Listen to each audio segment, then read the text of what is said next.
Hey guys, it's Ashley and today it's time for my February wrap-up. I kind of put this off. It's over a week into March now. I just thought that February had kind of bombed. I thought that I really didn't read much in February because I didn't read the last 2 weeks. I was in this little slump. Not even really a slump, just more of like a slouch. I ended up reading 4 books for Rainbowthon and I think that just overloaded my brain because they were good books, they were decent size, and I think my brain was just like, nope, you're done. That's it. So looking back, I actually did get to 6 books in the month of February. Granted, they were all in the first 2 weeks, but still 6 is a very respectable number of books to read in a month. So let's get to the books because that's why you're here, right? The first book that I read in the month of February was Worlds of Ink and Shadow by Lena Coakley. This was the Owl Crate book of the month for January, and it is a fantasy fictionalized account of the real-life Bronte siblings. Most of them had published writing in their lifetime. The brother was more known for his artwork, and so this book just kind of looks at where they may have gotten their creativity and perhaps why they all died young. I really enjoyed this book. I gave it 4 out of 5 stars. I just feel like there were some things that weren't fully addressed, but for the most part, it was just a really engrossing novel. It did move slow at times, but the concept was just really interesting and I quite enjoyed it. I do have a review up for this book. I will link it here. Actually, all but one of the books that I'm sharing today I have reviews for, so I will link them without actually saying anything. Just, if you want more information, link all over. Then I read Grace and Style by Grace Helbig. This is her new book that came out in the beginning of February. I got to go to her signing and meet her, and so I read this book pretty quick. It's super easy to fly through.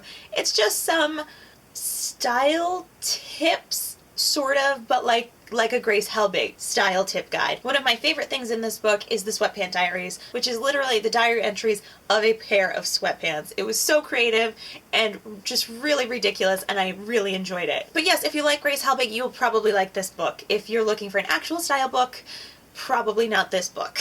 The next book that I read in the month of February was my favorite book for February, and that is Welcome to Night Vale by Joseph Fink and Jeffrey Cranor. I love the Night Vale world, and so this novel was no different. If you aren't familiar with Welcome to Night Vale, it started as a podcast of a radio show set in this town of Night Vale where strange things happen, and the novel is no different. What I love about the novel is that we get to see characters that we don't see as much of in the podcast, and we get to see kind of what just everyday normal life is like for Night Vale residents who aren't named Cecil. Really, really good. 5 out of 5 stars. I can't believe it took me this long to get to it, but I flew through it in about a day during Rainbowthon, and it was just so good. I can't wait for the second one. I can't wait for the live show next month. I'm obsessed with Night Vale. Everything Night Vale is fantastic. This is the only book that I do not have a review for at this time because it's Night Vale. I want to do something Night Vale-esque.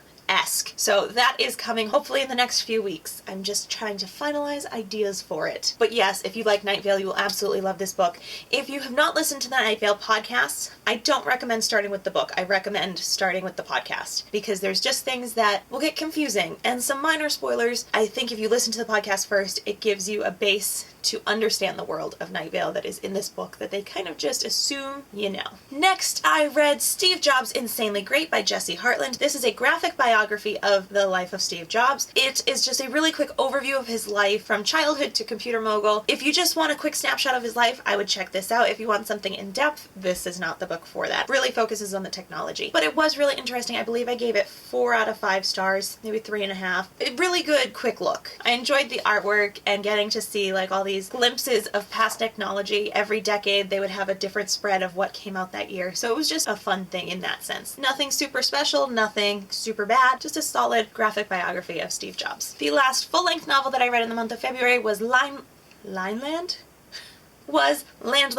by Rainbow Rowell. This is one of her adult novels. It was the first adult novel of Rainbow's that I have read. I enjoyed it. I didn't love it. I did like it more than Eleanor and Park, which I really disliked. The premise is this woman, Georgie, and her husband have had kind of a strange marriage. She has to stay at home and work for Christmas, so he takes the kids to his family's house, and while they're gone, Georgie stays with her mom and discovers that the landline in her mom's house has a direct line to the landline at her husband's family's house only 20 years ago. So she calls and she's talking to her husband when they were just getting together. So it's this strange second chance that she has to try and fix things and see where they went wrong. I thought it was a very clever concept. Rainbow did a great job, of course, with the dialogue, because most of this book was dialogue. It was just great, but I just felt like it was missing something, and I felt like the resolution wasn't really a resolution. I felt like a lot of things were still left in the air, and there were a lot of things that didn't get fixed or didn't even get addressed. You know, we do kind of have that hope that they're going to figure it out, but it just... I needed that little bit of assurance, that little bit more. So I gave this, I believe, 3 stars, maybe 3.5. But it was a solid book. It was good. I'm glad I read it, but not my favorite. And the final book that I read for the month of February was James and the Giant Peach by Roald Dahl. This is the only book that I got to for Year of Dahl this month, so I will not be doing a separate video for it. But the concept is James lives with his 2 aunts who are not very nice, kind of abusive. And through a series of magical events, this giant peach appears, and there's a door, and he climbs into it and meets these giant bugs, and soon the peach rolls away and they go on this magnificent adventure with their giant peach. I love Roald Dahl's works. He's just so creative, so silly, so whimsical, and he has this way, he's writing for children, but he can talk about these bad things and people getting killed and decapitated, and you're like, oh yeah, that's no big deal. I don't know, but I love his books, so I'm really glad I finally got to this. I thought I had read it in elementary school, but I definitely don't remember it if I did. I know we saw the movie in school. Again, I don't really remember that either, but I know we did. I remember going. So there you have it, these 6 books that I read for the month of February. It ended up not being too bad of a month, even with my little slouch the end of the month. My favorite book was definitely Welcome to Night Vale. I loved it so much. So much. If you had a favorite book of February, please let me know down below. I would love to hear from you. Thank you so much for watching. I hope you've enjoyed this video. Have a great day, and I will see you soon. Bye.